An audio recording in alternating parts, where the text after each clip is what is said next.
Ginette Petitpas-Taylor, nouvelle ministre responsable des langues officielles. Bonsoir. Bonsoir.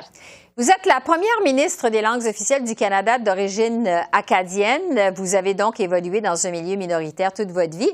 Est-ce que vous arrivez dans ce ministère avec un éclairage différent de vos prédécesseurs?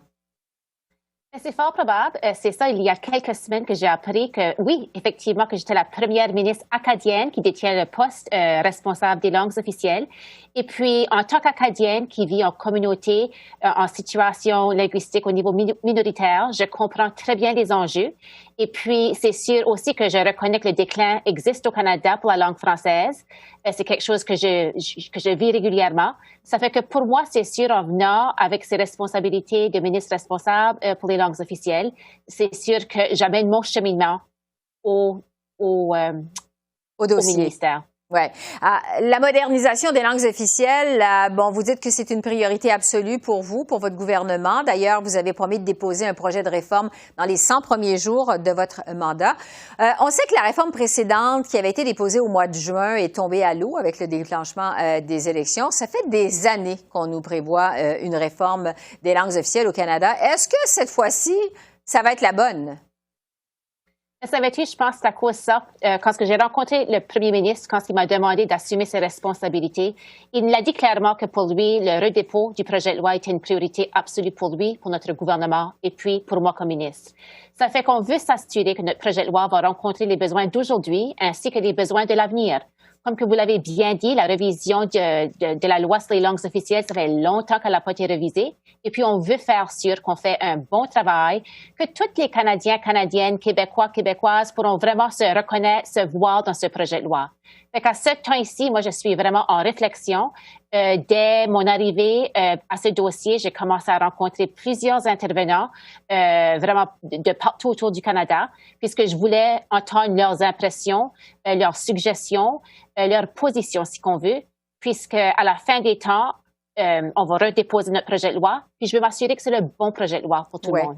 La réforme que vous aviez proposée au mois de juin dernier reconnaissait que le français et l'anglais ne sont pas à armes égales au Canada, que le français doit être davantage protégé, autant au Québec qu'ailleurs au pays. Vous dites que vous voulez favoriser l'égalité réelle entre les deux langues. Qu'est-ce que ça veut dire concrètement? Réellement, je pense qu'on reconnaît que le français, comme j'ai dit tout à l'heure, est en déclin. On n'est pas sur le même pied d'égalité quand ça vient aux deux langues, le français et l'anglais. Et puis, on veut s'assurer qu'on peut non seulement promouvoir, mais protéger la langue française. Ça fait que oui, c'est sûr qu'on veut protéger nos langues minoritaires, les deux langues, le français et l'anglais. Mais encore une fois, on doit faire un travail même plus pour faire sûr que la langue française, qu'on peut vraiment faire sûr qu'elle est valorisée partout et puis qu'on peut la promouvoir partout au Canada. Ouais. Ça fait qu'un chapitre de la langue officielle du projet de loi, c'est de s'assurer qu'on peut promouvoir notre langue française. Ça m'amène à vous parler de la controverse qui a entouré le patron unilingue d'Air Canada qui s'était félicité de ne pas avoir à apprendre le français pour vivre à Montréal. Le commissaire aux langues officielles, on le sait, a reçu plus de 2000 plaintes. C'est un record à la suite de cette affaire. Est-ce que votre nouvelle mouture de réforme de la loi sur les langues officielles va donner plus de dents, justement, au commissaire aux langues officielles, comme le réclament plusieurs francophones? Je dois vous dire, quelques semaines passées, quand j'ai entendu les propos du PDG de Air Canada, j'étais vraiment choquée. Et puis, tous les francophones, les Québécois devraient être choqués, puis vraiment insultés par les propos du PDG. Et puis, c'est sûr qu'avec la question de la modernisation de la loi sur la langue, on veut s'assurer que le commissaire, oui, va avoir plus de mordants. Et puis aussi, on veut s'assurer que la loi comme telle va avoir plus de mordants. Et puis, c'est pour cette raison, comme j'ai dit, qu'on va de l'avant. Et puis aussi qu'on veut assurer que le projet de loi va rencontrer les besoins d'aujourd'hui, mais aussi les besoins de l'avenir. Ouais, quand vous dites le commissaire, on va s'assurer qu'il ait plus de mordants. Est-ce que le commissaire, justement, pourrait imposer des amendes, des sanctions pécuniaires? Encore une fois, j'ai eu une première rencontre aujourd'hui avec le commissaire. Nous avons parlé du projet de loi qui avait été déposé au mois de juin et puis aussi de voir un peu ses impressions du projet de loi. Ouais. Et puis, j'ai bien hâte de continuer à travailler, ou au moins de converser avec lui. Et puis, comme j'ai dit, nous sommes encore en réflexion avec le projet de loi comme tel pour voir exactement qu'est-ce qui va y faire partie. Ouais. Et puis, on aura d'autres informations à partager d'ici sous peu. Vous arrivez en poste, Madame Petitpas-Taylor, alors que l'Assemblée nationale du Québec étudie le projet de loi 96 qui vise à mettre à jour de son côté la Charte de la langue française. Votre gouvernement s'est aussi engagé à reconnaître que le français est la langue officielle du Québec. Comment vous entrevoyez les discussions avec le Québec là-dessus? Et encore une fois, moi, étant acadienne, moi, je suis pas ici pour faire la chicane avec le Québec. Je vais travailler en collaboration avec le Québec.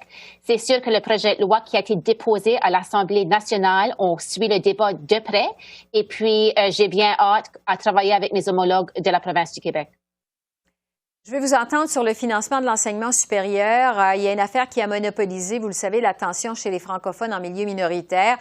C'est la disparition, en fait, de dizaines de programmes en français à l'Université Laurentienne de Sudbury. Est-ce que vous allez augmenter le financement des institutions d'enseignement francophone en milieu minoritaire? Est-ce que ça fait partie des plans de votre gouvernement? Je pense que nous avons été très clairs dans le budget 2021, que nous avons quand même vu une augmentation assez importante du financement dans le milieu postsecondaire, en milieu minoritaire. Et puis, c'est sur toute la question de l'Université Laurentienne et Sudbury, on est là pour appuyer la communauté franco-ontarienne. Nous avons toujours été là pour eux, nous serons toujours des alliés. Et puis, nous voulons s'assurer quand même que les décisions qui sont prises sont faites par des francophones pour les francophones. Et que c'est pas Ottawa qui va dire à la région qu'est-ce qu'ils ont besoin. On veut être là comme des alliés. Oui, donc des sommes, des moyens nécessaires pour permettre à ces institutions de grandir, selon ce que vous nous dites. Oui, absolument, de grandir puis offrir des programmes de qualité pour les franco-ontariens, puisque c'est quand même une priorité. Si on veut valoriser la culture française, on doit aussi faire sûr qu'on est là pour supporter les institutions postsecondaires, puisque finalement, ça fait une grosse partie de toute la question de notre culture et puis de vraiment pouvoir promouvoir la langue française partout au pays. Oui. Un mot sur les juges de la Cour suprême, parce que votre gouvernement a déjà promis que tous les futurs juges du plus haut tribunal du pays devront être bilingues. Ce qui a provoqué une levée de boucliers. Il y avait eu plusieurs réactions au Canada anglais. Certains affirment que ça va empêcher de recruter des juges au sein des minorités, comme par exemple chez les Autochtones. Qu'est-ce que vous en pensez, vous? Mais j'ai eu le privilège à siéger au Conseil des ministres en 2017 jusqu'à 2019. Et puis, j'ai vu de première vue que nous avons eu plusieurs juges qui ont été appointés à des cours plus élevés. Puis, il y avait des juges autochtones, des juges qui appartenaient à des communautés minoritaires qui ont pu avoir ces postes-là. Donc, on veut s'assurer que les gens vont avoir les options et puis les outils nécessaires pour développer leur capacité dans les deux langues. Mais pour moi, en tant que travailleuse sociale qui a travaillé dans le système judiciaire pénal, je pense que c'est vraiment important de s'assurer que nos juges, spécialement les juges de la Cour suprême, peuvent entendre les causes dans les deux langues sans aide d'interprétation. Oui, donc c'est un critère qui est là du bilinguisme qui est là pour rester. Oui, absolument. Bon, puisqu'on parle des Autochtones, sur la protection des langues autochtones, parce que votre gouvernement dit aussi que c'est une priorité, au même titre que la promotion du français, quelle façon vous comptez prendre pour concrètement protéger les langues autochtones au pays? En fait, je vous pose la question parce qu'il y en a plusieurs quand même. Comment vous allez vous y prendre? C'est une très bonne question que vous demandez, Esther. En 2019, nous avons présenté le projet de loi C-91, qui était réellement un projet pour protéger les langues autochtones au Canada. Et puis, le projet de loi C-91 nous a donné des outils, si qu'on veut, de vraiment protéger ces langues-là. Nous avons été très clairs dans notre nouveau projet de loi que nous allons présenter pour la modernisation de la loi sur les langues officielles, que nous voulons tout faire pour quand même s'assurer que nous allons continuer à valoriser les langues autochtones. Et puis, avec le projet de loi que nous avons déposé, le 96, on a aussi quand même fait des investissements pour s'assurer qu'il y a des outils qui sont dans la loi pour aider à promouvoir leur langue. Oui. Juste en terminant, vous dites que vous allez présenter la nouvelle mouture de la réforme sur les langues officielles dans les 100 premiers jours de votre mandat. C'est prévu pour quand? Quand vous allez déposer votre projet de réforme, Madame la ministre? Mais c'est ça, nous avons dit que nous voulons redéposer le projet de loi d'ici 100 jours. J'ai pas une date exacte pour vous dire. On travaille encore d'arrache-pied avec mes fonctionnaires et puis notre équipe. Mais comme j'ai dit, nous avons été clairs que nous voulons faire sûr que nous allons rencontrer les 100 jours. Et nous, c'est un dossier qu'on va suivre de près. Ginette Petitpas-Taylor, nouvelle ministre responsable des langues officielles, merci beaucoup de votre temps ce soir. Au plaisir de vous recevoir à notre émission. Bientôt. Merci. Merci. Au revoir.